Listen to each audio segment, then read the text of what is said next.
Hi, friends. Welcome to CORELIGHT'S Spiritual Weather Report. It is April 27th, 2025.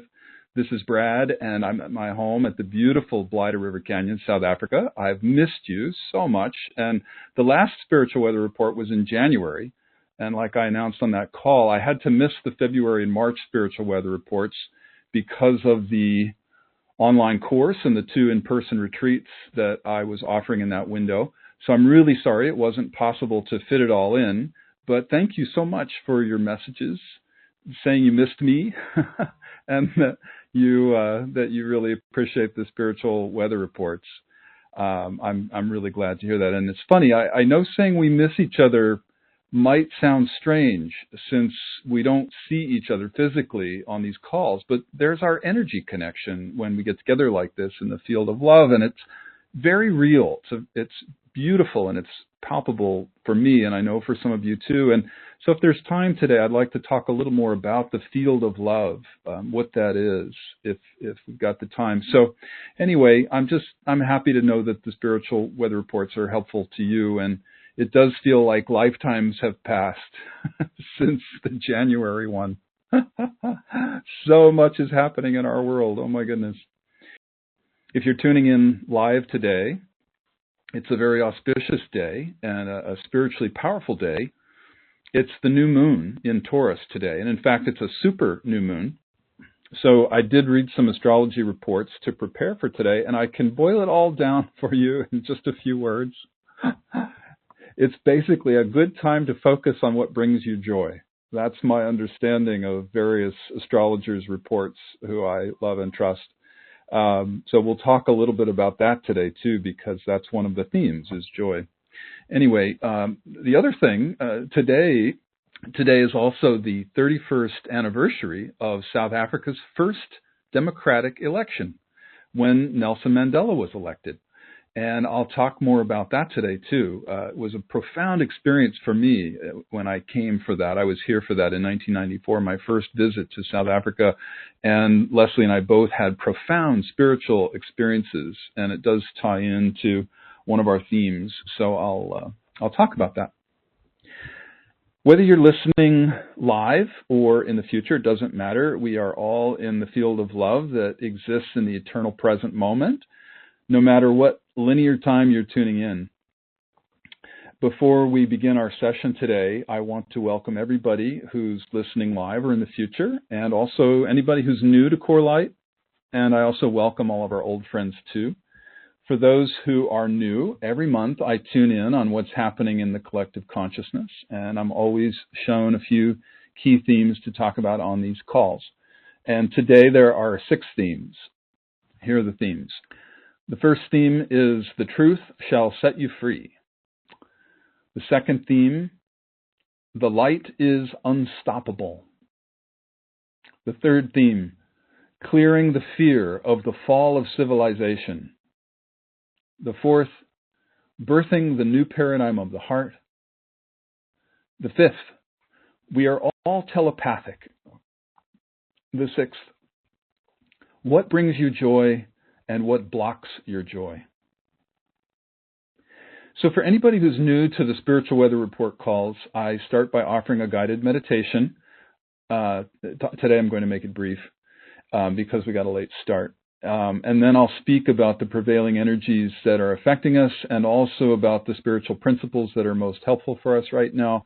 And then we'll have time for questions and answers at the end. And we'll close the session with a brief guided meditation or a prayer or whatever we have time for. And if you need to leave before the call ends, you can always listen to the recording later. We do send out the link to our email list, and it's also posted on YouTube. Before we get started with the guided meditation, just a few little housekeeping things, some updates for you. The online course that I offered in January through March, the 7 Portals of Spiritual Awakening, is available now as an evergreen course, which means you can register for it anytime you want. It's one of the most powerful online courses that Leslie ever taught, and we revamped it, and I contributed to it. So the live Q&A Zoom calls that I offered were recorded, and those are now posted on the course site as well. And when you register for that course, or actually for any of our online courses at CORELIGHT, you get access to it for 6 months. And you can download all of the audios and the PDFs, and they're yours to keep forever. So if you want to check it out, just go to corelight.org, CORELIGHT.org, and you'll find it there near the top of our homepage under the featured courses section. And again, it's called 7 Portals of Spiritual Awakening. The next online course will be Spiritual Core Balancing, and it will be ready hopefully around September or October. We'll send an email announcement out about it, and you can stay tuned for that. Also, I'm planning to offer another retreat here in person in South Africa again next year in March. And it's open to anybody who's taken any of CORELIGHT'S courses. So please stay tuned if you'd like to join me here for that. And we'll hopefully send out a hold the dates email sometime in the coming few weeks. Also, I might offer some in-person events in the U.S. later this year. I'm not sure where or when yet, but I'll keep you posted when I know more. And lastly, I was interviewed for a podcast called Deprogrammed, Why the System Fears the Power of the Heart. It's by Catherine Edwards, who's based in the UK, and it will air at the end of this week. So I'll be sending an email announcement out to the CORELIGHT email list with the information about that. And if you want to watch or listen to the recording, it's at catherineedwards.life. And Catherine spelled with a C, not a K. catherineedwards.life. All right, without further ado, let's have a little brief guided meditation just to get grounded and centered. And so I invite you to sit quietly and get comfortable. Close your eyes. Take a few long, slow, deep breaths. Just breathing in all the light and the life force that surrounds you. And breathing out any stress or tension that the body's holding on to. Breathing in the present moment. Exhaling any concerns about the past or the future. Breathing in joy.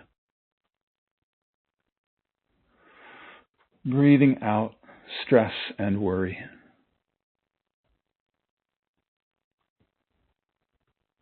And now I invite you to scan your physical body from head to toes and fingertips.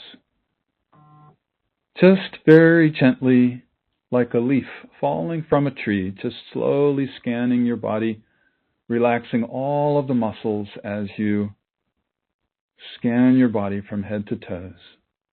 Just releasing any tension. We especially store tension in the scalp and around the eyes, so be sure to relax those muscles. Relaxing the tension around the mouth and the jaw, the back of the head, shoulders, down your arms, down your torso. Let's take a long, slow, deep breath right down into the diaphragm, which is another place where we hold on to tension. Just breathing light down into the solar plexus. And exhaling any tension that you feel stored there. Let's do a couple more of those. Breathing light and energy through the top of your head, down into the diaphragm area. Just very gently stretching the diaphragm and then releasing with an exhale. And one more. Slowly breathing in beautiful light and air, filling up your lungs fully, fully, fully. Stretching the diaphragm a little bit and then releasing.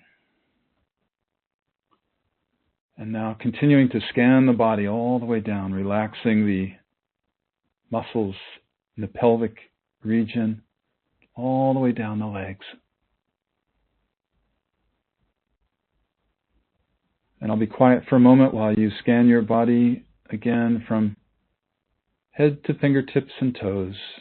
Just breathing light into any areas where you're holding on to tension. Deeply relaxing with each exhale.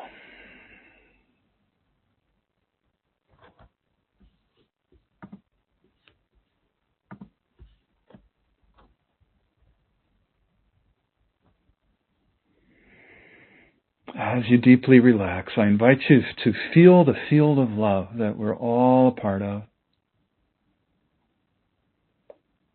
When we relax the body, we lay a foundation for deep inner peace to fill us up. Without the deep relaxation of the body, it's not really possible to feel peace in the body. So it's important to remember that from time to time. We do forget with our busy lives, we forget how important it is just to breathe and be quiet and relax for just a few moments. So as you allow that deep relaxation, feel the deep peace in the body. Nowhere to go, nothing to do, just being in the field of love with me and our spiritual community, just absorbing the love and the joy and the peace that surrounds us right now. So as you relax into the embrace of Mother Earth beneath you, I'm going to say a little prayer and an invocation for our call today. We call on Great Spirit, Divine Mother, Father God, the self that we all are, all of our highest guides, teachers, angels, all the beings who surround us in the highest love and support. We invite you into this sacred circle. We ask that you please wrap us up in a cocoon of beautiful golden white light and love and healing energy. Please guide our conversation into the highest love and the highest wisdom. Fill us up. Fill us up with love and light so that we may walk out into the world, shining our light brightly and fulfilling our soul's highest purpose.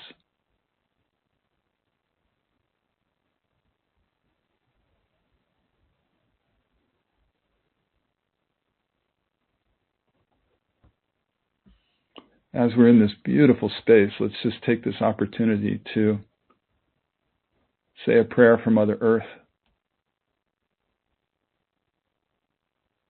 for all humans and the rest of the natural world, for Gaia herself, especially for all who suffer, for any reason, any kind of adversity, war, illness, poverty,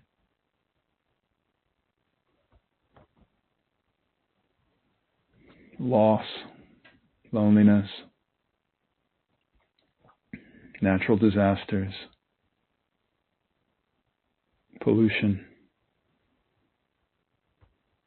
We all can send a little blessing from our hearts. Just visualize a little love from your heart going out to this planet, this beautiful planet that we get to be part of for a few years in these beautiful bodies that we get to wear. At this extraordinary time, the time of the Great Awakening. So we give thanks. Thanks for this opportunity to be together today in the field of love. Thanks for these bodies we get to wear. Thanks for the opportunity to be incarnate on our beautiful blue planet at this most momentous time. Thank you. Thank you. Thank you. Alala. Isn't it wonderful?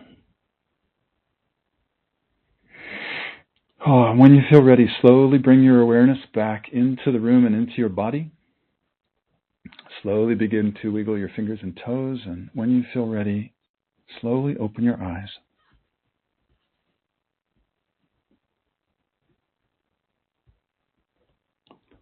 Well, welcome again, everybody. Our first theme for today is "The Truth Shall Set You Free." And I was so pleased when this theme came in. In keeping with it, I want to acknowledge once more that today is Freedom Day here in South Africa, where I am. It is the 31st anniversary of the first democratic election here. It was April 27th, 1994, when Nelson Mandela was elected. So I wanted to start today with a few quotes by Mandela. 3 quotes. I learned that courage was not the absence of fear, but the triumph over it. The brave man is not he who does not feel afraid, but he who conquers that fear.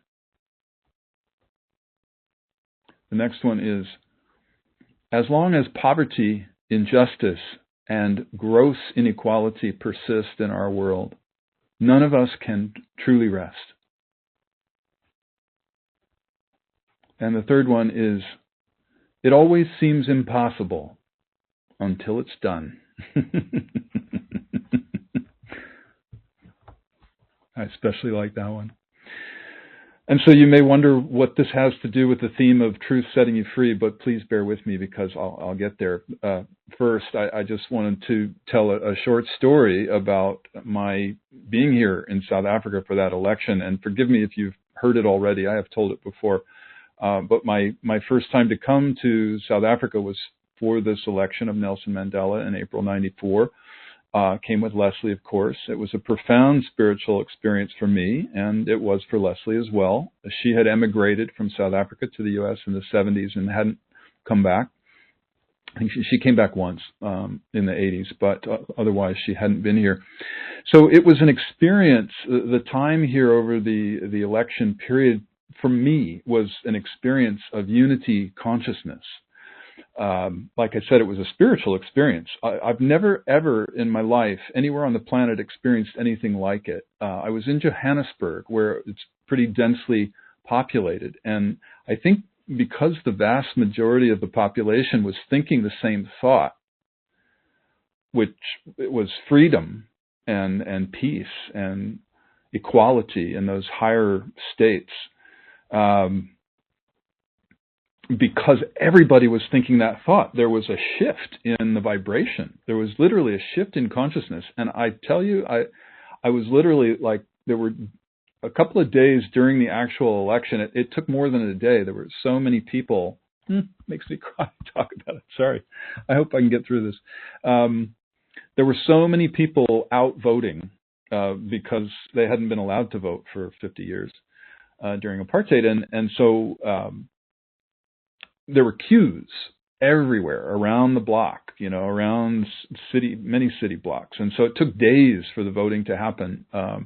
And during that time, whenever I was walking around the city, people were like looking at each other with these funny faces. And I remember one time I thought, I wonder if other people are feeling what I'm feeling. And people were smiling at each other and looking each other in the eyes.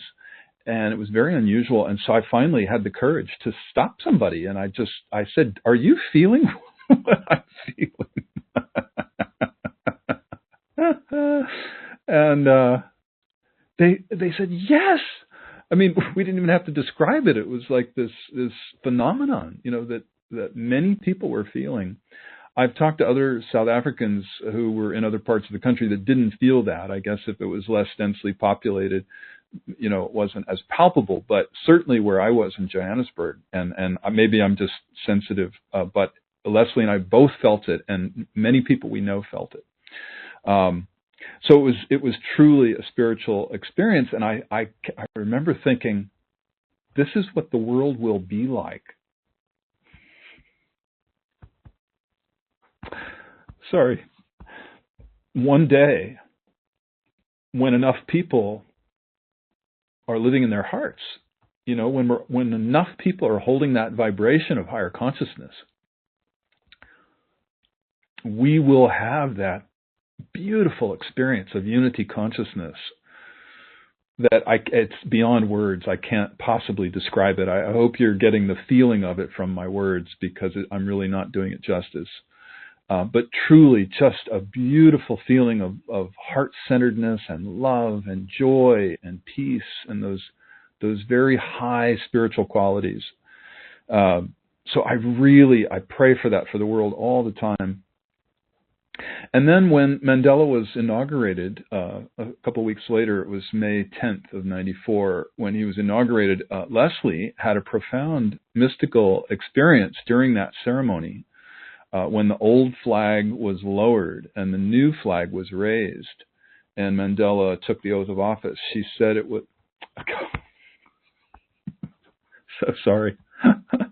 Oh God, I get very emotional when I talk about this. I'm so sorry. But she said it was like jumper cables that came down from the heavens and literally like ignited the country into what she described as something like a new phase of its evolution. And almost like jumper cables for a car, when the batteries died and you jump start the car. It was like that, like a massive boost of energy from the beings on high, the spiritual beings who guide us, guide the country. So after that, the new South Africa created a new constitution, which is one of the most progressive in the world. So it set a very, very high bar for the country. It protects rights based on race and religion and gender, sexual orientation, disabilities, and so forth. So, but a country doesn't just jump into the full realization of the goal that it sets with its constitution. It's similar to the evolution of an individual, which of course makes sense because a country is just a group of individuals. So there are these parallels between the journeys of the individual and of a collective. And so, for example, an individual would set an intention or make a commitment to a goal of some kind, like, if you're on a spiritual path, you might have set a goal to become enlightened one day. And in the case of a country, it's its constitution. But like I was saying, we all know nothing happens overnight just because we set the goal. We have to make the journey, and that path involves clearing away all the shadow aspects and all the obstacles that stand in the way of fulfilling that goal. You probably know that metaphysical principle where, it says you can only go as high as you're willing to go low. So we have to clean out the basement before we can ascend to the heights in consciousness. And it's similar for a country with its constitution. South Africa is a good example of that. It's a country that's been on a journey of clearing shadow so that it can live up to the goal of the very progressive constitution. And really, every country in the world is experiencing its shadow right now. I'm sure everybody that's listening is aware of that. There's no place that we can go on Earth nowadays where the shadow isn't rising up to be cleared. It's just like a different flavor of shadow in each country, and I think that's because as a global collective, we've all agreed that it's time for the birth of the new paradigm of the heart, and so of course we're going to be put through that clearing process. But I think South Africa has a head start, and it's made a lot of progress because even though I know a lot of people would argue that, a lot of people would say no, that it's falling apart, but that's true for almost every country. You could argue that for any country.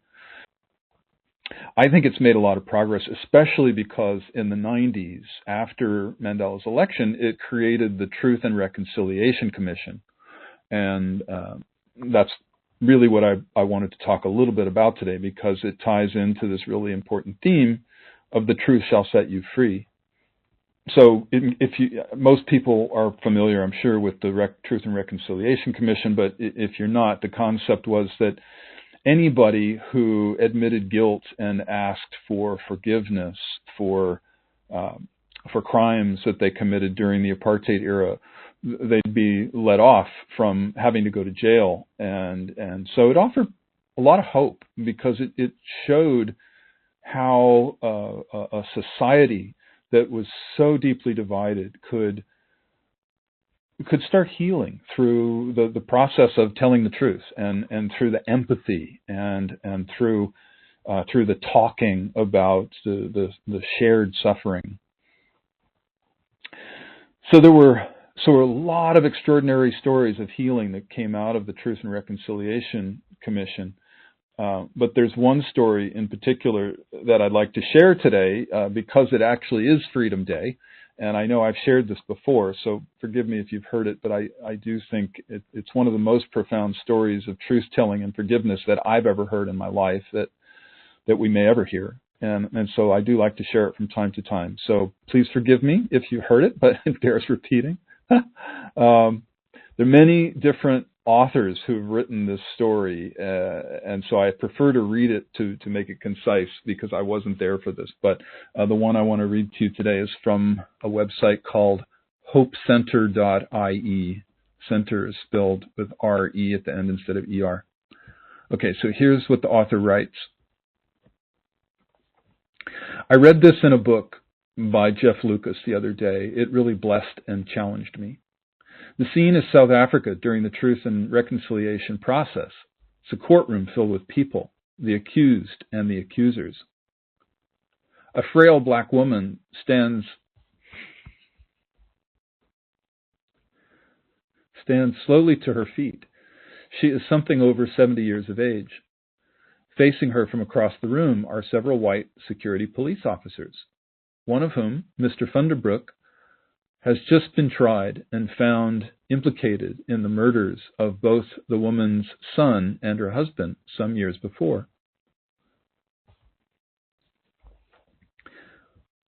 It was indeed Mr. Funderbrook, it has now been established, who had come to the woman's home a number of years back, taken her son, shot him at point-blank range, and then burned the young man's body on a fire while he and his officers partied nearby.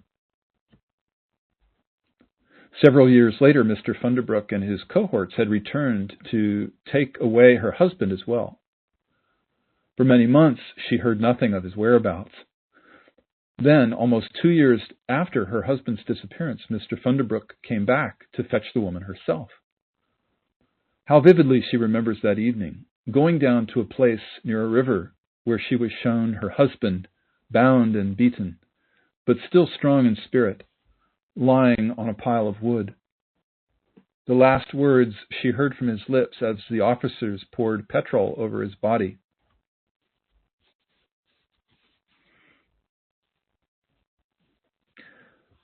And set him aflame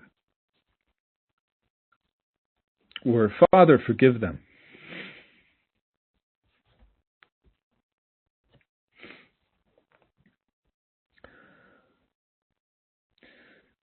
And now the woman stands in the courtroom and listens to the confessions offered by Mr. Funderbrook. A member of South Africa's Truth and Reconciliation Commission turns to her and asks, "So, what do you want? How should justice be done to this man who has so brutally destroyed your family?" "I want 3 things," begins the old woman calmly but confidently. "I want first to be taken to the place where my husband's body was burned so that I can gather up the dust and give his remains a decent burial." She pauses, then continues, "My husband and son were my only family. I want, secondly, therefore, for Mr. Funderbrook to become my son.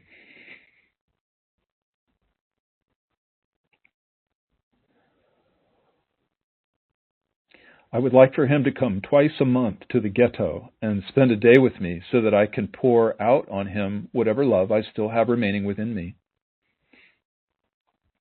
And finally," she says, "I want a third thing.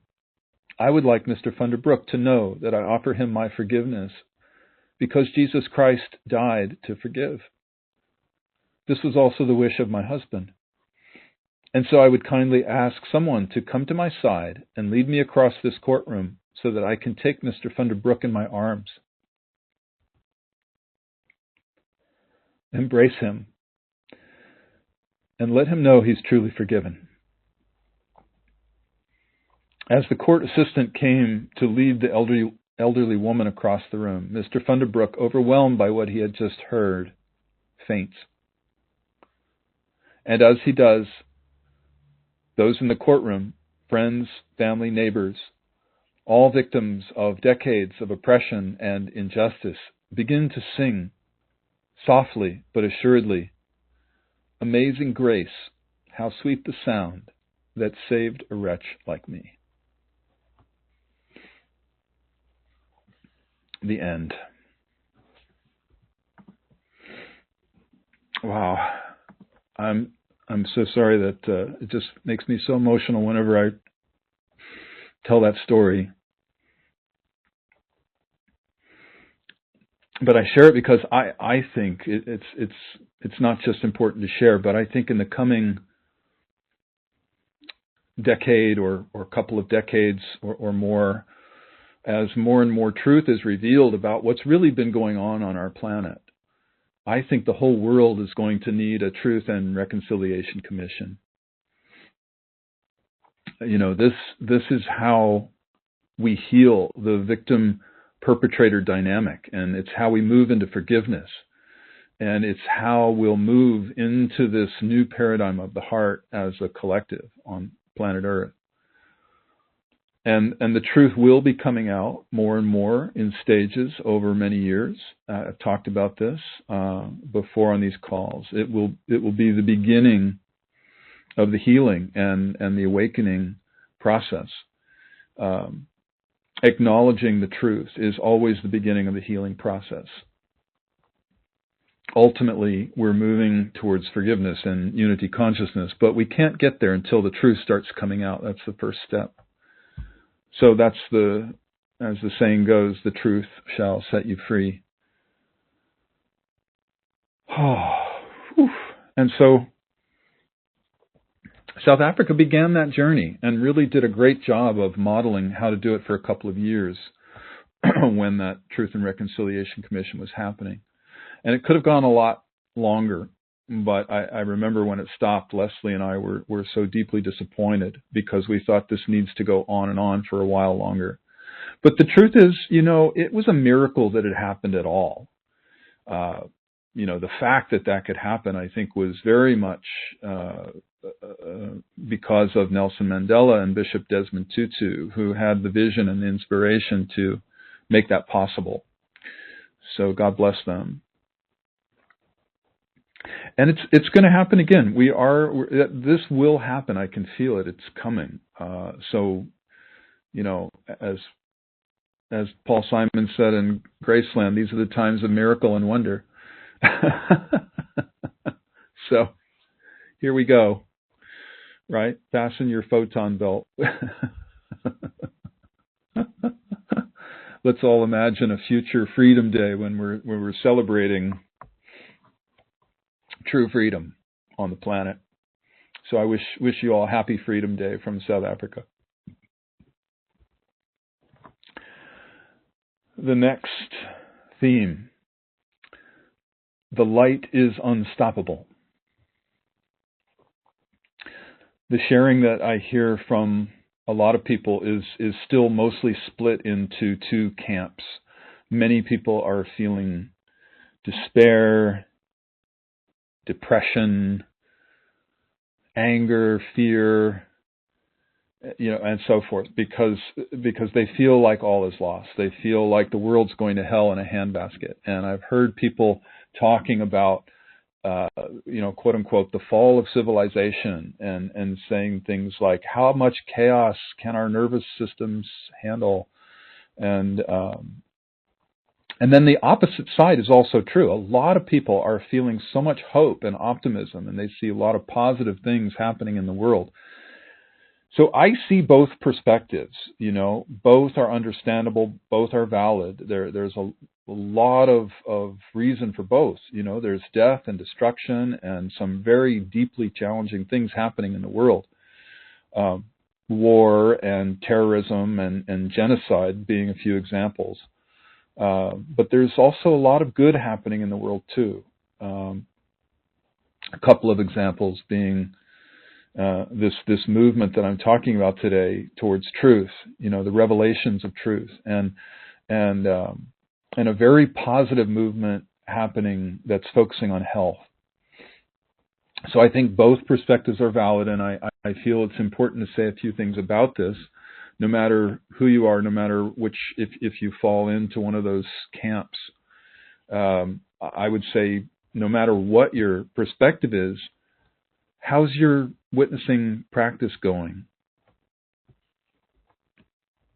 I know most of you who listen to these calls know what the witness practice is, but just for those who don't, witnessing is a practice that we teach at CORELIGHT. Leslie and I wrote a whole chapter about it in our book, The Marriage of Spirit, which is available on our website or anywhere online. And it's the witness can also be called the objective observer. And it's that part of us that watches us doing the personality. It watches while we do our judgments and our patterns. And it's that part of us that's connected to the soul. It's connected to the non-judgmental, balanced, peaceful part of us. And so I won't talk any more about it because I talk about it a lot, but I would say it's the most important practice we can all be doing right now.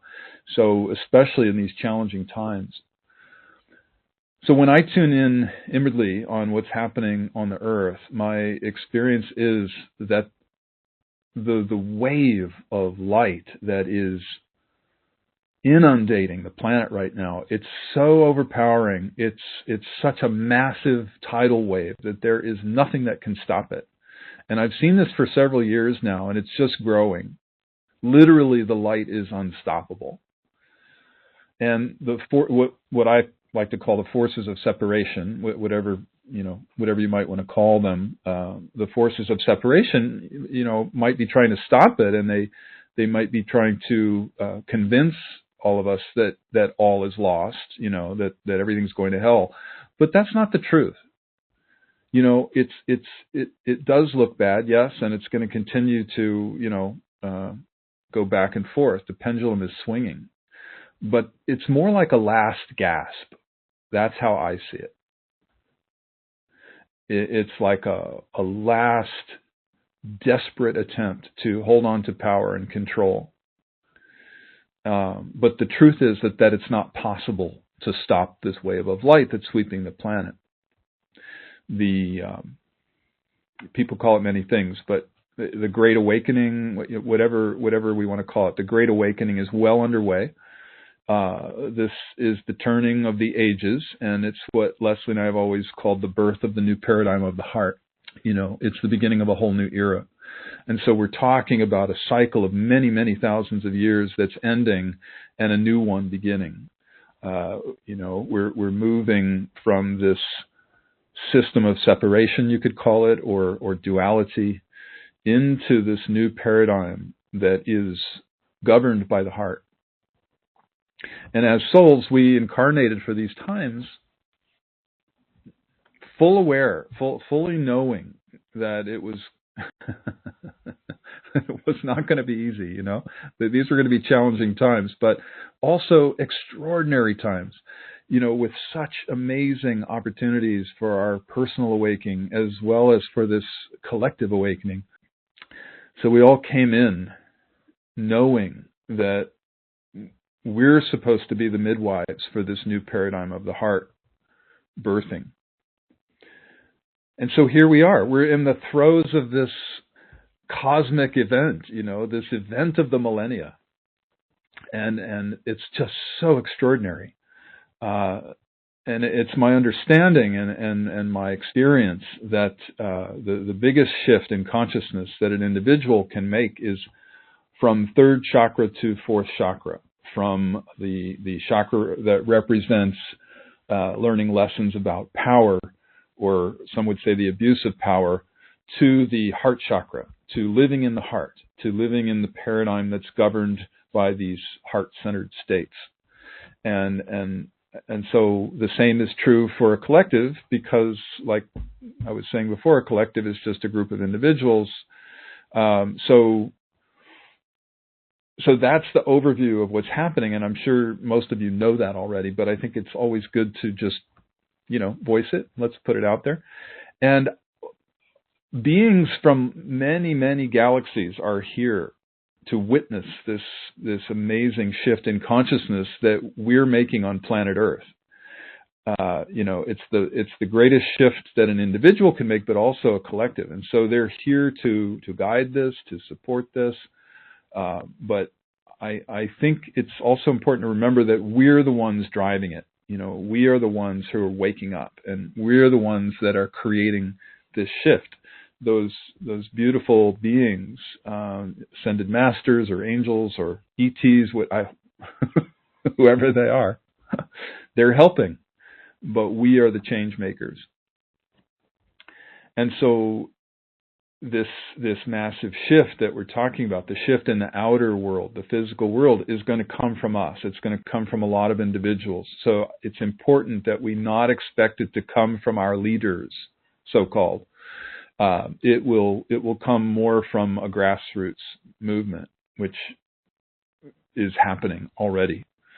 I know a lot of people are focused on politics right now, but what we're going through is so far beyond politics, especially beyond any kind of petty partisan politics. I mean, it's so far beyond that, and so far beyond any one country. Everybody's talking about America being the world leader, but it's way beyond the U.S. I mean, the U.S. is a tiny percentage of the global population. It's even beyond planet Earth. Higher consciousness is awakening on Earth in a way that's affecting consciousness beyond just our planet. The disclosure of truth that is starting to happen, and this awakening of the global heart, is just such an extraordinary shift in consciousness that it is affecting and will affect civilizations on other planets as well. And I think that's part of why so many beings are visiting here. It's like the show, the cosmic show of the millennia. And so anyway, I share this with you because I feel like it's an important reminder to keep the big picture in mind. It's important to remember not to get distracted with the little stuff. It's especially easy to get distracted by the media, especially nowadays. There's one set of facts. There are two spins that get put on it to create polarization and fear of the other. And it's that old tactic of divide and conquer. People are much more easily controlled when they're divided and polarized. So it's important that we don't let things like politics and the media distract us. The most important thing to focus on is our awakening and holding a very high vibration. That old paradigm of us versus them. It's just so tired. It's just so old. Like, how much more of this do we really need to buy into? It's in the process of dying, that old us versus them mentality. And if you ever see any of that in you, like a remnant of it, this is the perfect time to witness it and do the clearing work, whatever clearing work you like to do, to dismantle that stuff inside of you and let it go. And this is how we end that victim perpetrator consciousness. It's how we complete that journey, and it's how we move into unity. So it's time now to see beyond that and to move into our hearts. It's time, like the woman in the story, it's time to find forgiveness and love in our hearts and express the love. And it doesn't. What I'm not saying is, it doesn't mean that there's not activism. If you feel called to take action, then that's great for you. That's perfect for some people. It's not for everybody. For some people, it might be more about the inner work. It might be about learning to say no in different ways. Maybe saying no inwardly. Maybe instead finding a way to express more love in our personal lives.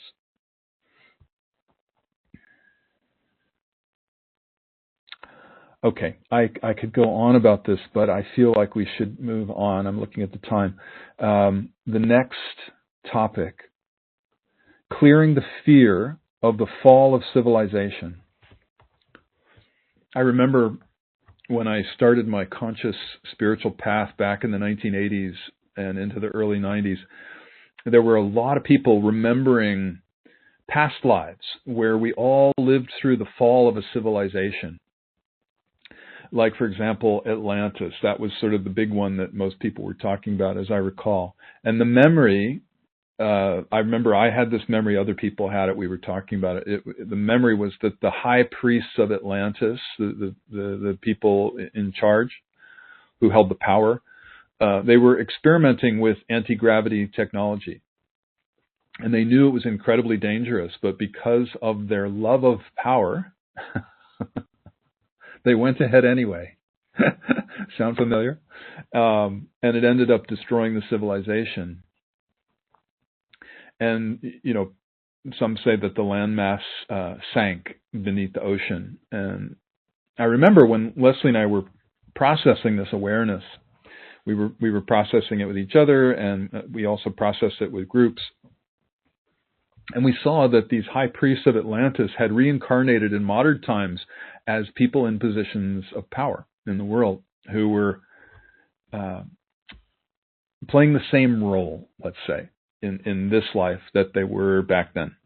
And so we were all processing the same feelings that we had back in that lifetime, which was things like the fear of a power elite and the fear of abuse of power and the fear of the fall of the civilization. So lately, I've heard from a number of people who are aware that they're processing these same fears now. Some of them are Europeans, people who are actually quite close to some of the wars going on the planet. Some are Americans. I think, the Europeans having proximity to especially the Russia-Ukraine war, and Americans getting triggered because of the politics there. So anyway, I'm hearing this from a number of people, and when it came up in my meditation to talk about today, I thought, what do we do about this? How do we do this? And I thought, a square would be a really good thing to do. If you don't know what a square is, it's just a simple practice that you can do in your journal. And again, the book that Leslie and I wrote called The Marriage of Spirit outlines how to do a square. But the easiest way to do it is just to dive in and do one. So I wrote one out that I'd like to go through with you today. I'll read you what I wrote. And just in case you're not familiar with squares, they're about examining our desires and fears around a polarized state. And literally what that does when you examine those desires and fears of the polarized state, you're making the unconscious conscious. And so it's about releasing all of that unconscious stuff and coming back into a place of peace and balance and harmony. So you're literally like doing an inventory of egoic states, of fears and desires and so forth.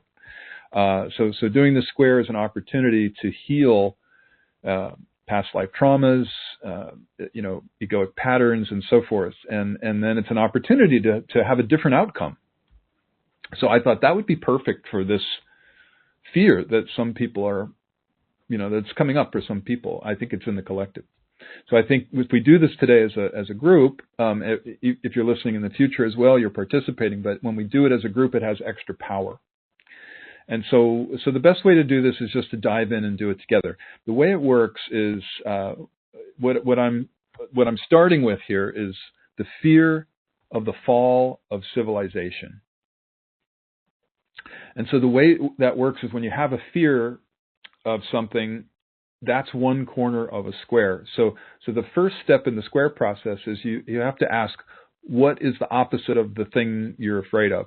So what's the opposite of the fall of civilization for you? No right answer, but what I'm asking you right now, you can just speak it inwardly or out loud. Nobody will hear you on this call because you're muted.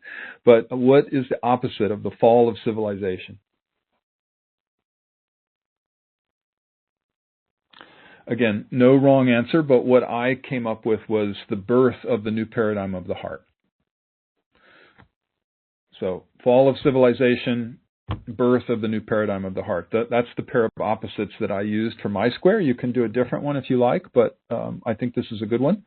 So what we do is we break that polarity out into 4 corners. It's the desire and fear of the one side and the desire and fear of the other side. And so you're basically breaking a polarity out into all its components. So you're literally making the entire thing conscious. And the principle is that we have all 4 corners inside us. And if we can make those unconscious aspects conscious, then we're free. Because essentially the ego is pushing and pulling all the time with hidden desires, hidden fears, some things conscious, some things unconscious. And just by shining the light on the unconscious, we literally dissolve those shadows. Now we can go in any order we want. And what I did was I started with the desire for the fall of civilization. And I'm just going to read to you. You can take as much time as you like with this, and I'm going to give you a few moments to think about it for you. If you can think of a few things you want to write down, you can do that. I'll be silent for just a few moments, and then I'll read to you. I did about 7 bullet points under each corner, so I'll read those to you in just a moment.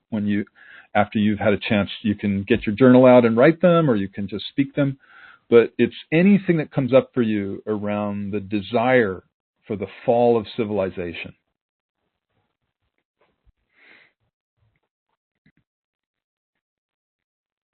Okay. Sorry if you need more time, but I think for the sake of time, I need to just chime in. So I'm going to read to you the 7 things I wrote. My desire for the fall of civilization is end of the abuse of power. Secondly, because the systems are corrupt and they don't work anymore.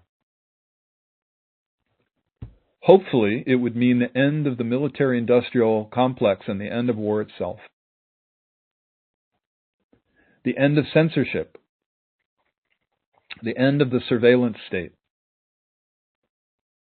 The end of hierarchy. A desire for justice to prevail. And there's so much more, but for sake of time, I just stopped after a few. But obviously, you'll want to write down. The more you write down, the bigger the breakthrough. So I invite you to just put down as many things as you like in that corner. All right, the second corner, fear of the fall of civilization. And I'll be quiet for a few moments while you ponder that. Write things down if you want. Okay, so here are the things I wrote. Fear that censorship and the surveillance state will get worse before they get better. Fear of martial law. Fear of a revolution and the violence that accompanies it. Fear that chaos, lawlessness, and a dystopian future will ensue, like Mad Max. Fear of starvation. Fear the loss of the little bit of power and control that I do have. Fear total destruction like the fall of Atlantis. So, again, there's so much more to say. And, some of these, I'm sorry if these things are scary for you, and I don't mean to bring fear in, but the purpose of this is when you name the fear and you can witness it. This is a practice of witnessing. It means that you can just feel it as a vibration and let it pass through you. And the purpose of this is at the end we let it all go with a prayer. We make an offering to let all these fears go, all the imbalances, all the unconscious aspects. We release them and give them back to spirit. And there is a release that happens. So I'm sorry for bringing up fears that might be uncomfortable, but it is important to not put our heads in the sand and to really name what's actually there in the unconscious. And there was something that somebody wrote this to me. I'm just going to read it. I participated in a workshop where I heard how the fear-based apocalyptic Mad Max images are patriarchal images of change, but that change can also be a circle of care and love. It depends on where you put your focus. And that's absolutely so true, because a fear is just that. It's the projection of something from our subconscious onto the outside. It's not real. Fear is just a frequency. We can shift that. We can clear fear very easily by naming it and just shifting it. And actually, in the course I just taught online, 7 Portals of Spiritual Awakening, there was a whole lot on this. We have some guided meditations in that course that help with clearing fear, that help with moving through fear, transcending fear, and releasing it. Okay, you can do more for home practice if you want, but let's move on to the third corner. And again, you can do this in any order you like. I picked fear of the birth of the new paradigm of the heart. And now, this would be one of those corners that might be a little more unconscious than the other corners, because somebody might say, well, I don't fear the birth of the new paradigm of the heart. That's what I want. But the way this works is that you have to try to find something. You've got to try to find anything that might be in there. And if you don't have it in you, think of why somebody else might have it. This is a process that's collective as well. So you can put yourself in someone else's shoes who might fear the new paradigm of the heart, and you can fill the corner out for them. Here's what I came up with, the 7 points that I have for fear of the birth of the new paradigm of the heart. Well, actually, I'm going to pause. I'm going to pause for a moment and give you some quiet time to think about it for yourself before I speak. Okay, just for sake of time, I'm going to share mine. One is the fear of change, the fear of letting go of the known, fear of losing the status quo, fear of giving up control, fear of losing stability, the stability of the current system, as bad as it might be.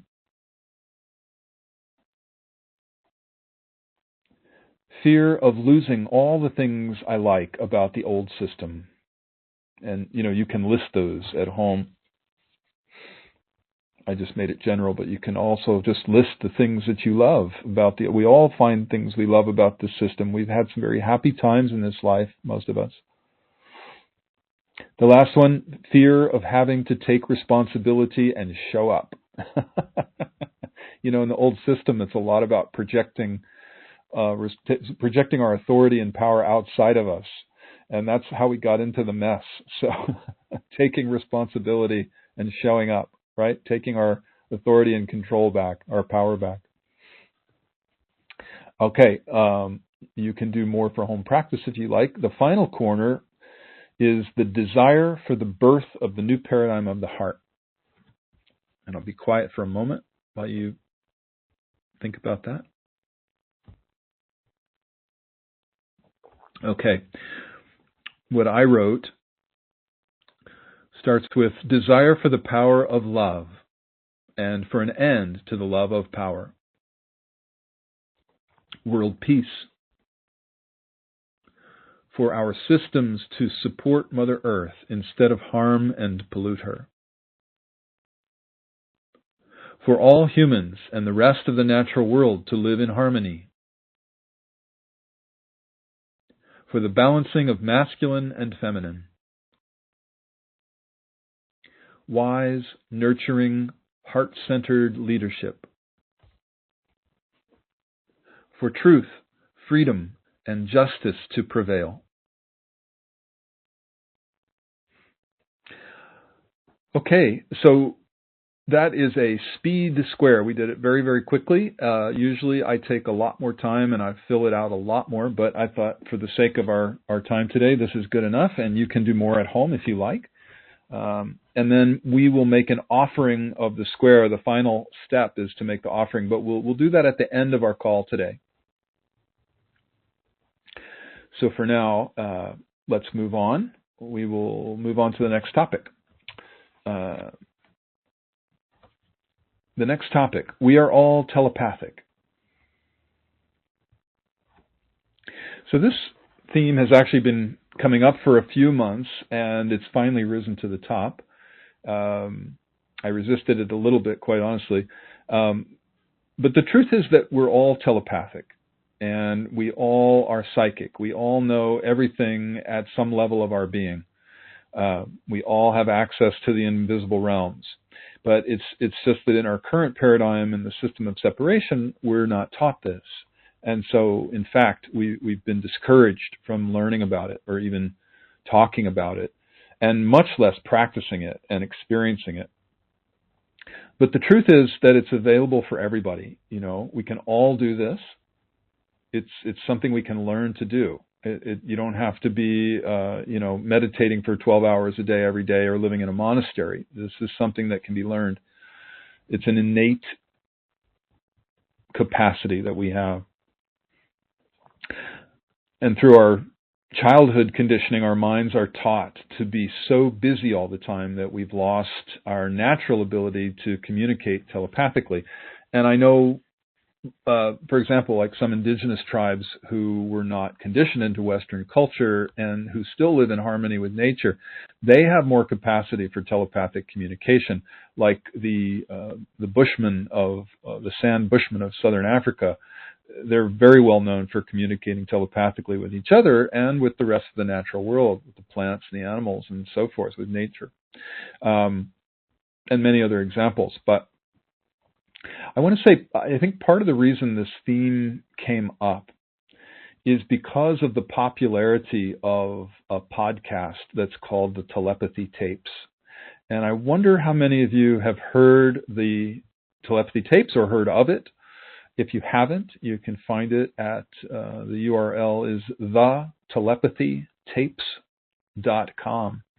And so a lot of people reached out to me to suggest I listen to the series starting back in, I think it was November. So I want to thank everybody who did. I usually don't talk about other people's work, but today I felt guided to talk about this because I have listened to the series, and it's excellent. Before I go on, let me just, I copied the blurb from the website just so if you haven't heard of it, I'll just tell you what it is here. The Telepathy Tapes explores the profound abilities of non-speakers with autism, individuals who have long been misunderstood and underestimated. These silent communicators possess gifts that defy conventional understanding, from telepathy to otherworldly perceptions, challenging the limits of what we believe to be real. For years, their parents and teachers have quietly witnessed these remarkable abilities, knowing that the time to share their truth would eventually come. But now, as the evidence mounts, the time has come to reveal what has been hidden in plain sight. This groundbreaking series challenges everything we think we know about communication and the human mind, inviting viewers to step into a reality where the impossible is not only possible, but happening every day.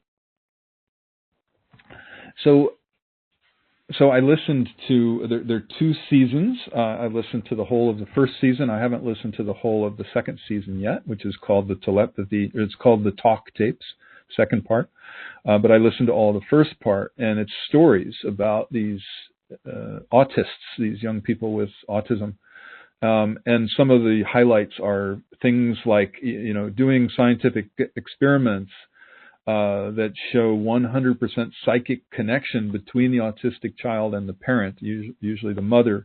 For example, things like, a card, a mother holds a card with a 6-digit number on it, and the child can speak all 6 digits, one after, card after card after card, 100%. And things like that. I'm not going to go into the details, but sort of, extraordinary psychic connection.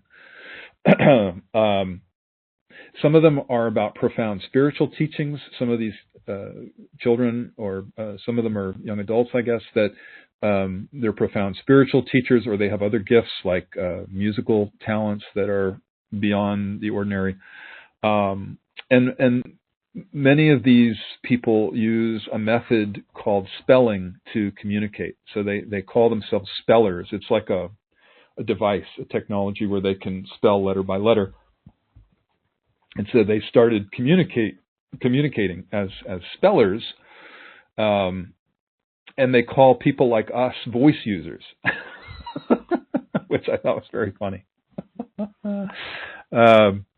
And now some of them are even saying, well, it's really inconvenient for them. They don't want to have to spell. They're giving us the invitation. They're saying, why don't you guys learn telepathy? I don't want to have to spell anymore. So you, the voice users, you learn to become telepathic. It's a much more efficient way of communicating, because it's about gestalts. It's about packages of information being downloaded all at once. Much more efficient. So anyway, they're really, I've known about this for so long. There really wasn't anything new in the series about telepathy that I didn't already know, but I found it incredibly exciting that it's been put together in this format in a way that is very accessible. It's very entertaining. It's very interesting. It's heartfelt. It's beautifully done, and I'm super excited that it's so popular. Usually over the 30, 40 years of doing this work as a spiritual teacher, things come in threes. Three people will, if three people say, read this book or watch this movie or whatever, then I know it's a sign and I'll do it. And that happens from time to time. But this was different. This was like way, way, way more than three. I don't know, dozens of people writing to me saying, you've got to listen to this. So I just think it's fantastic that these very special children with autism and young adults are finally having their voices heard. It's very heartwarming to hear the stories. And the most recent sign, I think the thing that tipped the scales and made me want to share this with you today, is that my dear Leslie's and my dear friend and colleague Anna Breitenbach, the interspecies communicator, she was interviewed on the most recent podcast of the telepathy tapes on the talk tracks. It's episode 7 of the talk tracks, and it's called Telepathy Between Species. So Anna is brilliant. I think if you've been listening to these calls for any period of time, you know how extraordinary Anna is. She's one of the most psychic and telepathic people I've ever met in my life. And my spouse, Leslie, would be right up there with Anna as well. In fact, that's how we became friends with Anna, because Leslie was also an interspecies communicator, and some students of ours were also students of Anna's, and so they introduced us.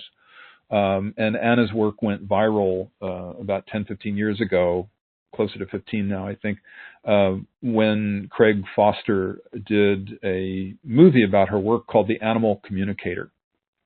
Craig Foster is the one who he's the star of and wrote and produced, and well, I don't know if he produced it, but directed My Octopus Teacher, which won an Oscar a couple of years ago for Best Documentary. So he did this movie about her that went viral on YouTube, many, many millions of hits. And if you haven't seen that movie, The Animal Communicator, I highly, highly recommend it. It's on I posted it on our website because I co-teach with Anna. And so we have a page called Interspecies Communication, and it's got that movie on it and other things, including the course that Anna and I teach together. You can find that if you go to CORELIGHT.org and go to Sacred Activism. You'll see the tab underneath that. Interspecies Communication tab is under the Sacred Activism tab. So anyway, Leslie was my first experience of interspecies communication and telepathy. And I have to say, when we started our relationship in the early 90s, her telepathy was a real test of our love, of my love because I could never hide anything. I mean, I was living with a woman who could read every single thought. All my thoughts were totally transparent to her. So can you imagine your spouse being completely telepathic and able to read your mind at all times? I wonder if anybody else has a spouse like that. I remember at Christmas, my first Christmas with Leslie, I got her a gift. And weeks before Christmas, she said to me, she looked at me one day and she said, "Did you get me a red sweater for Christmas?" She said, "Well, I don't like it. Please take it back." She hadn't seen it yet, but she saw it in my mind. So I learned over the years the only way to hide a surprise from her was not to think about it. So I had my practice of buying gifts and then hiding them and not thinking about them. But I knew if I thought about them, she would not be surprised. Anyway, at one time at a retreat, somebody asked me, what's it like to live with an enlightened teacher and, 24/7, 365 and to be so transparent, with her being able to, read your every thought. And I said, it's the greatest blessing one can ever imagine. And it's also the greatest curse. It's a curse to the ego. It's a blessing if you want to be on a fast path of awakening, because really, that was the gift, was that I was able to shine a light on the unconscious, as often as I was able to allow it, because she was right there for me and with me, supporting me through that. And it was a very fast way of clearing the ego. But boy, not for the faint of heart, I can tell you. Anyway, I look back on that gift I was given and just feel so blessed. I feel so fortunate and so honored to have had that relationship with Leslie, so that I could be on that fast path and clear so much shadow in such a short amount of time. Anyway, telepathy. Why should any of us, if you're on a spiritual path, why should we care about telepathy at all? Why would you think? Why would interspecies communication and telepathy be important to any of us? And I'm really asking you. I'm going to be quiet for a moment while you think about that, because it is important. So my experience is that when we open to the understanding that we're not separate and alone, and when we realize that our thoughts and feelings are shared, it's a ginormous step towards unity consciousness. We realize that we're not individuals.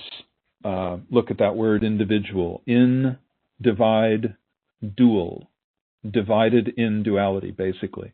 We realize that we're not individuals divided in duality, separate and alone, but that we're all one at another level of our being. And so when we cotton on to that, that's a doorway into awakening to the truth of who we are. That's a great passage when we start experiencing that. We see that we share our feelings, we share our thoughts, and when we discover that and start to wake up to the truth of who we are, we realize that it's impossible to put into words, but for lack of a better word, we're all made of love. Because you have to be in that loving state, that state of the witness, that state of heart-centeredness with a quiet mind, to be able to be telepathic at all and to recognize shared thought. You have to be able to empty the mind. And so when we actually start to experience that, it becomes more real for us. And that's a milestone moment on the path of awakening. And so that's why Anna and I offer the course that we do, the online course called For the Love of Animals, because we felt like, in these times of polarization and fear, what can we offer to generate some love and connection? And we thought, the love of animals. That will do it. So I'm really, really proud of the course. If you haven't had a chance to take it, you might really appreciate it. It's at CORELIGHT.org. You just scroll down the home page a little bit and you'll find it there under the courses section. So there was actually one thing that I did learn that was fairly new for me in the telepathy tapes. One of the very interesting parts of it, I thought, was that these kids, these autists, let's call them, these autists, it was discovered that they have a meeting place on the inner planes where they all go and talk to each other. And they call it the hill. And I guess what I may be getting this slightly wrong, but my memory is it was sort of like, some parents of one of these autists heard the child talking about the hill and talking about meeting so and so from the Netherlands or wherever they were from on the hill, and finally the parents asked what that is, and the child explained, and it got so extreme that at some point I think they did the research and they found the parents in the Netherlands who had this child whose name was given.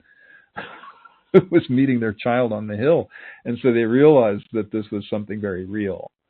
And then I think that it became more well known that a lot of the kids were meeting on the hill. That word was around, and so people started connecting the dots and realizing that there was this very real thing for the kids called the hill. So I thought that was fascinating, and the beginning of our call today, I was talking about the field of love that we all share on these calls. And I kind of feel like, well, that's our meeting on the hill. And we can tune in any time to that field of love that we share. We don't have to be on these calls. I mean, it's helpful when we are, because we can feel the energy, together. When we tune in, when we get quiet and tune in, we feel the love. It's palpable. But for these autists, it's so real that they have speakers giving lectures on the hill, and then they can go and talk themselves on the hill, and they can have conversations with many other kids on the hill. So it's this fascinating concept to me, and I think it's important. It's a very important one. I want to close. We could go on, but I want to close with a quote. Many of these autistic children are just incredibly wise and like enlightened teachers. Essentially, they're very illumined beings, and so I want to end with this one quote by one of them. Her name is Sammy. Things that are out of tune and out of harmony will cease to exist, because the power of all this is overtaking the planet at rapid rates and cannot be stopped. We're too far along in the process. No one saw us coming, and the evil ones could not see our true potential. Even if they tried to stop us with poisons, they did not know that they helped us stay out of the body and bring in something new. Oh God, I just found that amazing. There are many quotes like that will sort of, blow your mind. So I think that might be a good place to stop for the day. I'm looking at the time. Wait a minute. Do I have time? I wanted to talk about joy. Do I have time? I'm going to give it a try. The last topic. What brings you joy and what blocks your joy? And then after I finish this, we'll go to questions and answers. So the two retreats that I just led here in South Africa were called Return to Joy. And it feels like a really important theme for our times, for right now. So I just wanted to give it a little bit of time with you today. Joy is our highest spiritual vibration. It's the highest manifestation of the spiritual path. And so the question that I find myself asking people nowadays is, what if your job were to live in joy? What would you do? And how would you feel if that were true? And it doesn't mean that if you're not living in joy, you're doing something wrong. I'm not saying that. I'm not, being a joy Nazi, as some people say. I'm not talking about suppressing emotions, like grief or sadness, or if we have to go through some trauma healing or something like that. I'm not talking about avoiding those things. It's important that we give the heart its due, like grieving loss or feeling righteous anger or whatever it might be. And in fact, there's a very important relationship between grief and joy, which I talk about on these calls sometime. There's the story of a friend of mine participated in an African grieving ritual, and she told me this story. She said there was a woman there. Usually the grieving rituals are around somebody's death. And there was a woman there who was radiant and luminous and joyful. And this person went up to her and said, "How is it that you can be so joyful?" Everybody else was crying. And she said, "I think I can be so joyful because I've grieved so much in my life." So there's that inverse ratio, right? It's that principle we talked about before of you can only go as high as you're willing to go low. And I personally, I've experienced this. I know the truth of this because I went through many years of very intense grief when Leslie started losing her memory about 10 years ago, 2015. And I had to let go of the Leslie that I've always known and loved. And it was probably the most intense emotional process that I've ever been through in my life. Certainly right up there in the top 2 or 3. And I guess sometimes I would spend the better part of the day crying and maybe screaming or beating a pillow or whatever I needed to do. And that kind of intensity went on for a while. It was on and off intermittently. Whenever I had time to give myself over to that process, for at least a couple of years it went on. And so finally I came out the other side of it, and I look back on that time now as what I like to think of as getting over a hump of grief. It was like a big hump. And after I got through that period, I realized the importance of joy. And I could feel that my spiritual guides were calling me more into joy, and that I was able to feel more joy in my life than ever before. I could feel they were telling me that this is my inner guides were telling me I needed to make more room for joy in my life, and I needed to make it more of a priority in my life. So that I did. I committed to make joy my new north. And it's a practice. I can't say I'm perfect at it, but I do practice it. What I do now is I practice weighing every decision against my heart. And if I feel joy in my heart and in my body, then it's a yes. But if I don't feel that, it's a no. And again, I just need to clarify, I'm not saying that we use this practice of feeling joy as an excuse for something, like, for example, not using it as an excuse to shirk responsibilities or, suppress emotions or avoid trauma healing or whatever it might be. What I'm saying is that it means that we allow all of that. We allow the heart to have its due, and we feel whatever it is, and we practice being with whatever arises emotionally, whether it's grief or anger or trauma healing or whatever it is. But then when it's complete, we witness. We're practicing witnessing the whole time. And so when it's complete, we remember to move back into the joy as much as we're able to.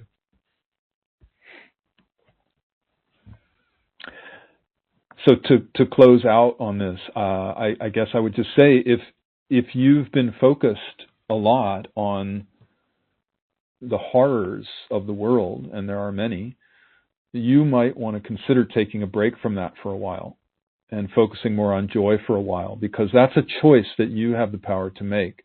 And we are being asked to live in our highest vibration as much as we possibly can now. And like I said before, I just led 2 in-person retreats here in South Africa called Return to Joy. And at those retreats, we did 2 things that I'll just share with you here. And I would invite you to do these same 2 things. Number 1, we examined the things that prevent us from living our joy. And we would do processing work around that, witnessing and clearing practices, whatever you like to do is good. And number 2, we made deep commitments to practice living in joy as much as we're able to. So I invite you to consider that as an exercise, those 2 things. It's a very powerful exercise if you choose to do it. And then I would leave you with a few questions, which I think I've already asked, but I'm just going to close out with them. So imagine, what if your job were to live in joy? What would your life look like? How would your life be different than the life you're currently living?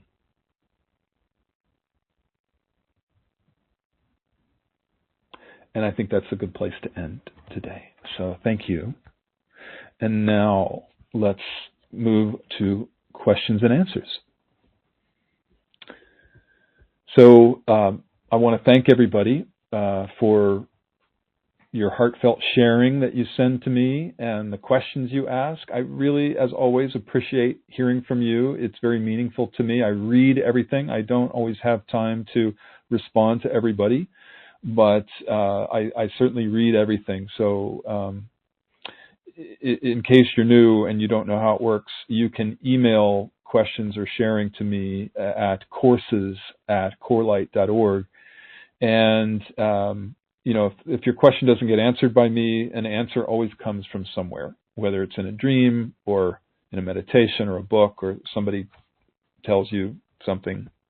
But somehow you get answered, whether I do it or not.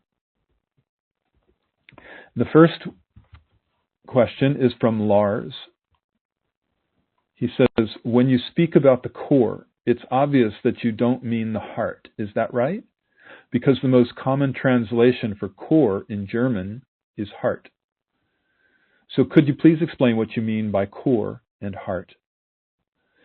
So first of all, thank you, Lars. I appreciate your question. And yeah, it's very interesting to me. I love language. And it's interesting that core, C-O-R, is the Latin root for heart. And that core Latin root is in the word for heart in the Romance languages, like cœur in French and coração in Portuguese and so forth. So when Leslie or I talk about the core, we're talking about what in Sanskrit is called the Sushumna, and that is a core of enlightenment that is within each of us. We all have it, and if you're clairvoyant, if you can see the subtle body, you would see it like a tube of light that runs down the middle of the body, literally from the crown chakra at the top of the head to the root chakra at the base of the spine. And so you see that core, that luminous core of light. It's a core of enlightenment, actually. And that's the part that's within the body, but it also extends beyond the body. It goes above the head and it goes below the root down into the earth as well. But in the body, we see it. Like it sits right in front of the spine, basically. It goes from the perineum to the place on the top of the head called the fontanelle. And so, yeah, we do speak about the heart differently from the core. The heart is the heart chakra, or the heart center, you could call it, which is in the middle of the chest. But I think it's important to point out the core runs through the heart. So there's a place where the two connect. And so I think it's also important to say that both the heart and the core are important centers within our bodies, where it's easy to connect with what I'm calling the witness self, the witness part of us. And the witness practice for me is improved. I always like to be able to feel the witness in my body, to ground the witness in the body. And so I find that it's easy to do that in those two places. I can go into my heart center, I can feel the witness there, and I can go into the core or the Sushumna, and I can feel the witness there. So that's a good exercise. It's a good practice. It's good to visualize and feel the witness in those physical locations in the body. Okay, so I hope that's helpful, Lars.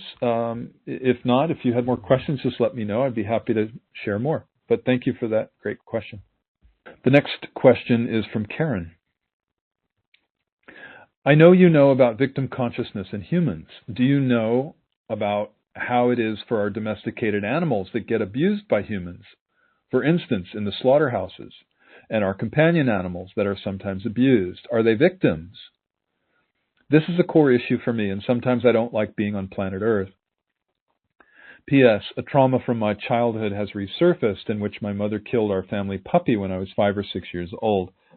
I'm looking for spiritual insight to help me heal this. Well, thank you, Karen.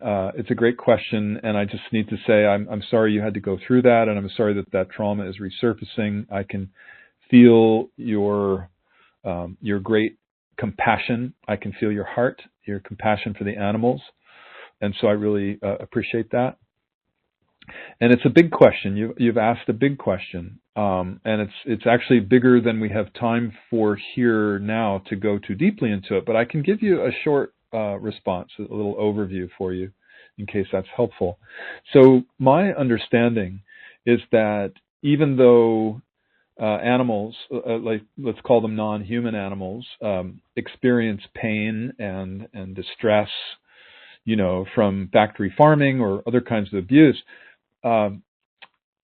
there's not the same kind of overlay that we humans would put on to the situation. I mean, like most humans would experience situations like that as victimization, which that comes with all kinds of interpretations and overlays and mental concepts.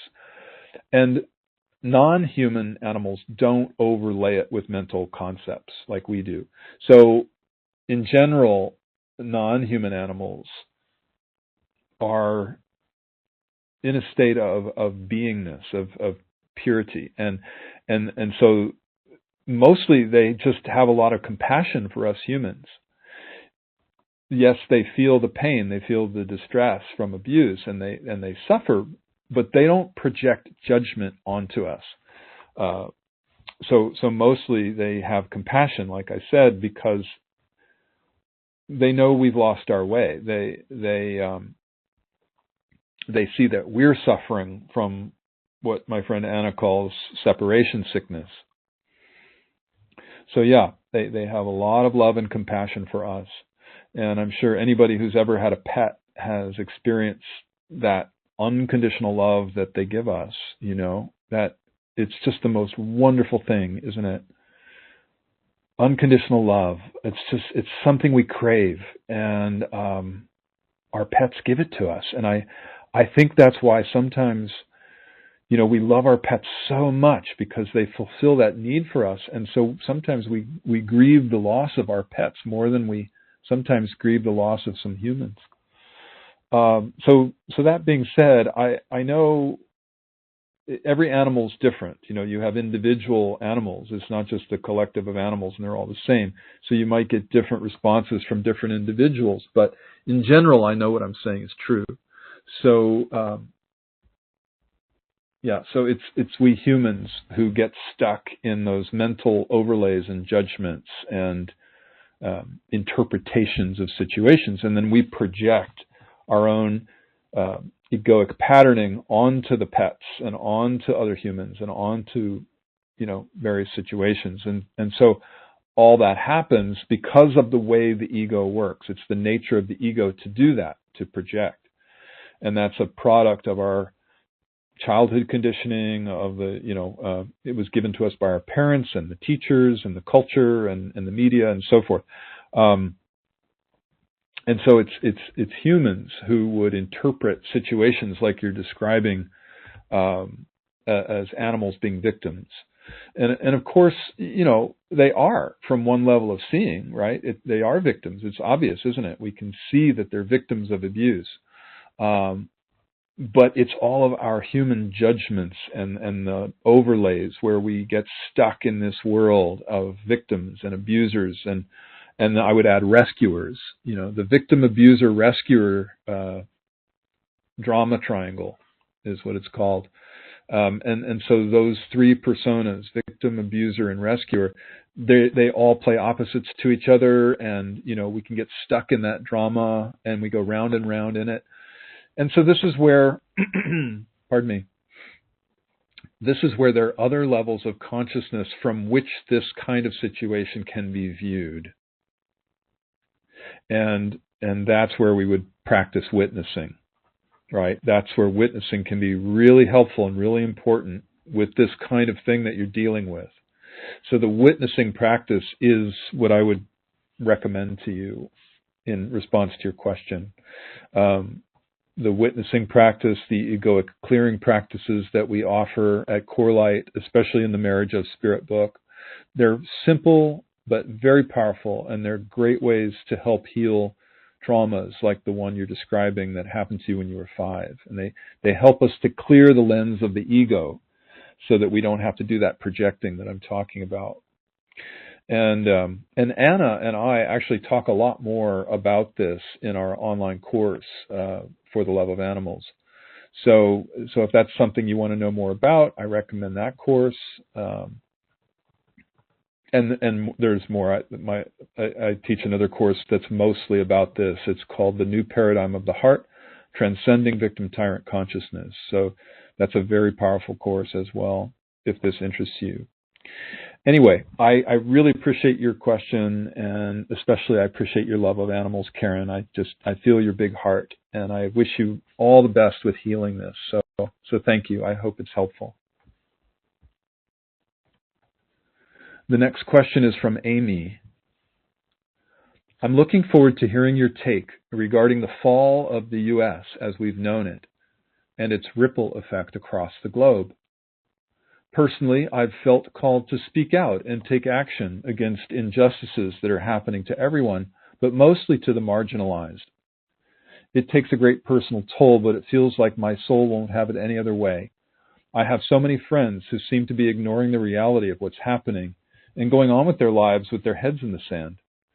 And so many spiritual leaders and teachers seem to be spiritual bypassing their way through this. I try to observe my reactions and keep things in perspective by remembering we all have our own take on the world and we all have our own dharma and karma. Yes, okay. Well, thank you for sharing, Amy. I do feel your commitment to the truth and to justice and to, you're very noble in helping those less fortunate than you. So thank you for helping the marginalized and for putting your love into action is what I would call it, in whatever way you feel called to do that. And yeah, putting our heads in the sand. We talked about that today already. Doing spiritual bypassing. Those are not good ways to go right now, right? Okay, so there are many ways I could respond to you. So just bear with me for a moment. Let's just see. So the first thing that comes to mind to say is nothing is as it appears. There are mysteries within enigmas, within paradoxes. There's just no way right now for any of us to know exactly what's going on in the world. So we certainly don't want to believe what the mainstream media is telling us. One side spins it one way and the other side spins it the opposite way. And we've already talked about that today. So personally, I practice witnessing, and I the other thing, we didn't talk about this today, but the other practice I do is neither believing nor disbelieving. So you take in whatever's going on in the world and you practice witnessing and neither believing nor disbelieving. And I try not to watch any mainstream media anymore. It's just such a waste. It's just, you can't even call it mainstream because it's not mainstream anymore. Very few people are watching or reading any of that stuff. So, as I said before, in a spiritual weather report a few months ago, it's important to find independent journalists who you discern are trustworthy. To me, that's the only way to go these days. And even people who call themselves independent journalists sometimes are lying. Sometimes they're not. They're funded by corporations or partisan groups or governments or whatever. So yeah, it's just being very discerning about whatever news you take in and using your discernment about what resonates as true for you. And even then, it's difficult.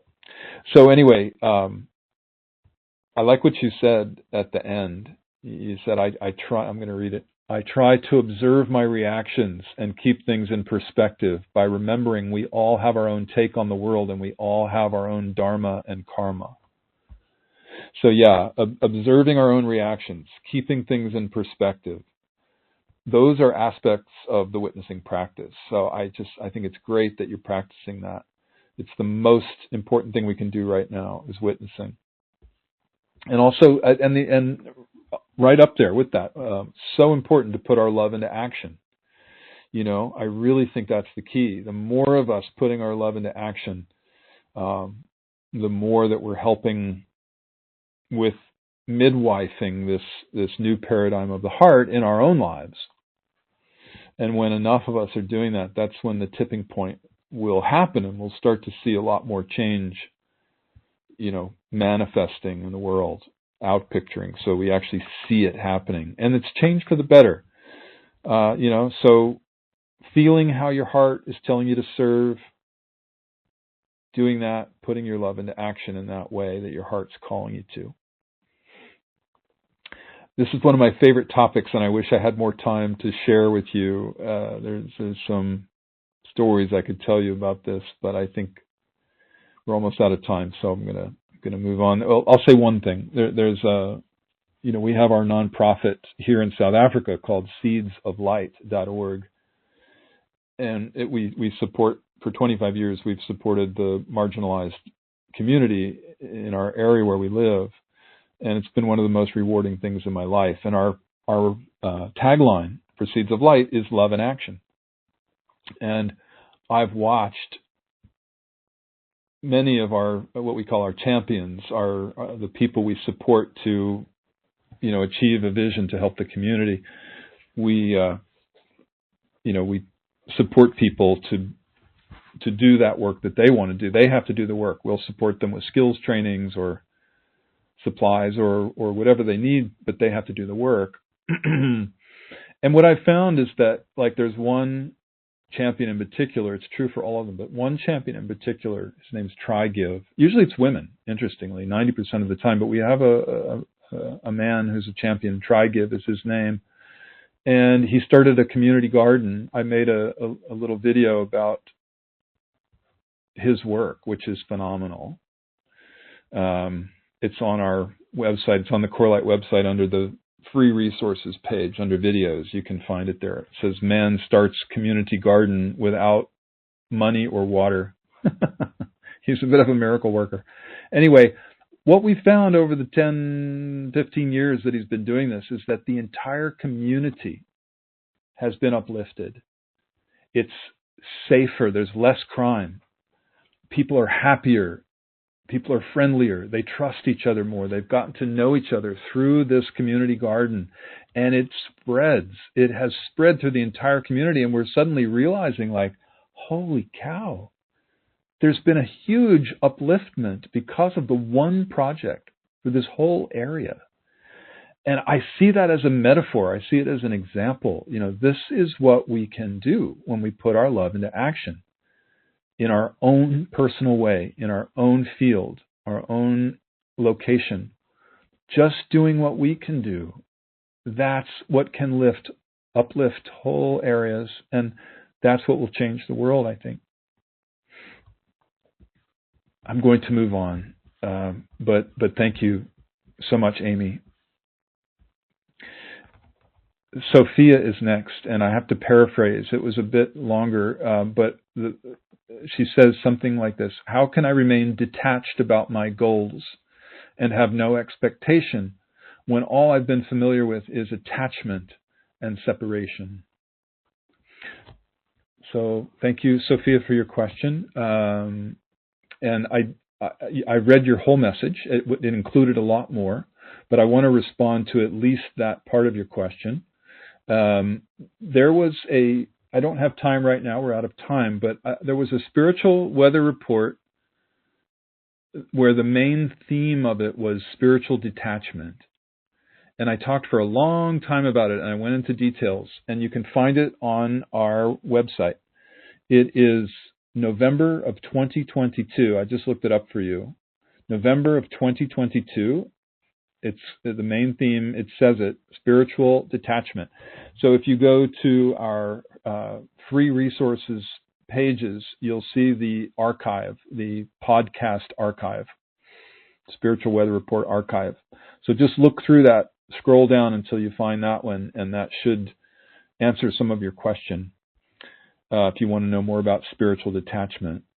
I also I just want to acknowledge, that I understand how overwhelming it can feel to want to do so many things with your life. You talked about all the different things you want to do, including so many spiritual practices. So I wish you all the best with fitting all that in, and also manifesting your dreams. You definitely can have all of that, including the money that you need to make it all happen.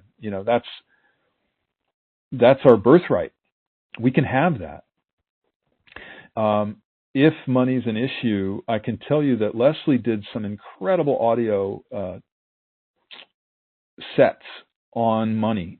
If you go to our store, our bookstore audio store, you'll see 2 audio sets that are called For Love and Money.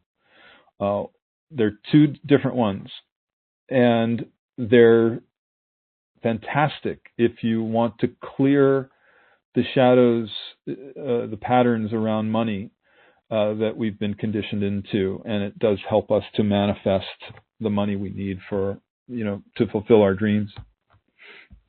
You also asked about interspecies communication workshops in Australia, and I'm sorry, I don't know about that, but Anna Breitenbach, my friend, the animal communicator, she always recommends the website of Penelope Smith, who is considered the grandmother of interspecies communication.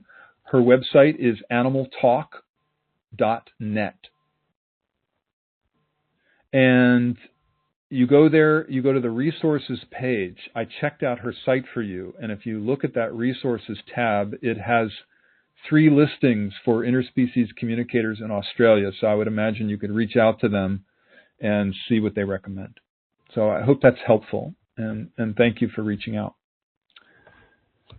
All right, my friends, we are at the end of our time, and I'd like to close now with a little prayer and an offering. We're going to offer up the square that we did today on the fall of civilization. So please, I invite you now to, if you're multitasking, just to pause for a minute or 2. You can sit or lie down and close your eyes and get comfortable, and just take a few long, slow, deep breaths, breathing in the light and breathing out any shadow that might have been stirred up by our call today. Breathing in love, breathing out stress. Breathing in joy, breathing out worry.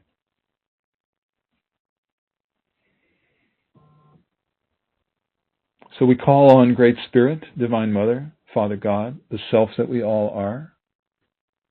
We call on all of our highest spiritual guides and teachers and the angels and all the beings who surround us in the highest love and support.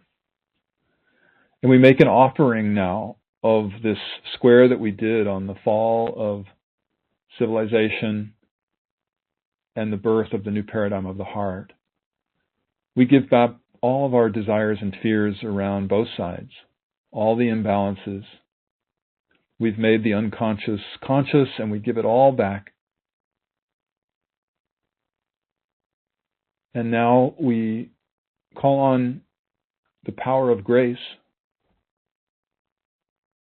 to please come in and support us with a rewiring, with a healing, a rebalancing of our system.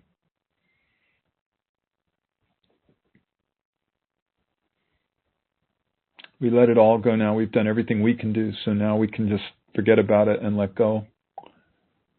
Trusting, knowing that the work will be done for us. We're deeply grateful, knowing that this is so.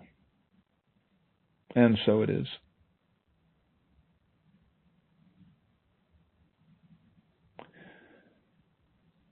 We especially invite in joy.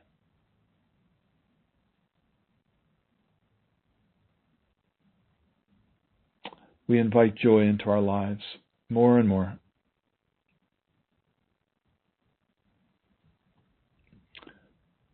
We acknowledge that this is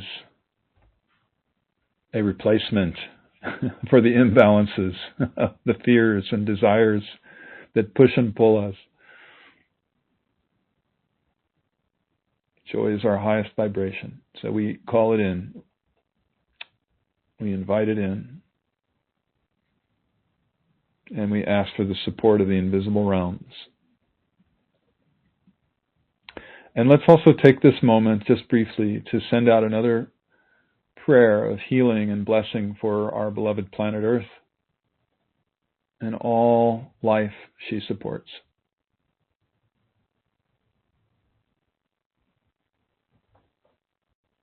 We pray for peace. We pray for an end to war on this planet and to make us instruments of peace. Where there is war and conflict, may we sow peace. Please, we pray for protection and courage and inspiration to all those who are working for universal peace. Courage for the whistleblowers, protection for the whistleblowers, and for people in positions of leadership. Bless and protect and inspire all of them.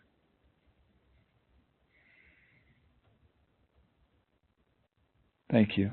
Thank you. Thank you. Alalaho.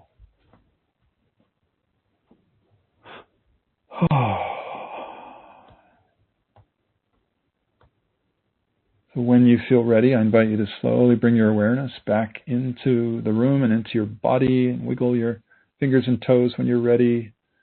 Slowly open your eyes. And I thank you, everybody. Thank you so much for showing up. I feel your love.